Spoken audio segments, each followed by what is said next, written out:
बिस्मिल्लाहिर्रहमानिर्रहीम। अस्सलाम वालेकुम व्यूअर्स।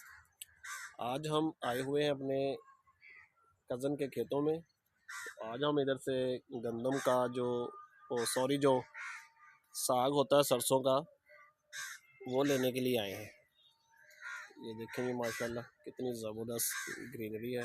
और अभी हमने कुछ साग तोड़ लिया है। सामने मेरी वाइफ है, वो भी साग तोड़ रही है।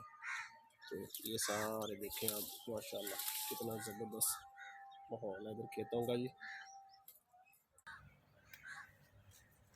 ये देखें जी, मेरे सामने मेरी वाइफ है। तो ये इधर बिल्कुल ऑर्गेनिक है, साफ़ सुथरा इनको पानी लगाया जाता है। ट्यूबवेल है मेरे कज़नों का, तो वो ट्यूबवेल ही का इसको पानी लगाते हैं। वीडियो अच्छी लगे तो लाइक ज़रूर कर दें, शेयर कर दें दोस्तों के साथ, और जो चैनल पे नए हैं वो चैनल को सब्सक्राइब कर दें। ओके, अल्लाह हाफ़िज़।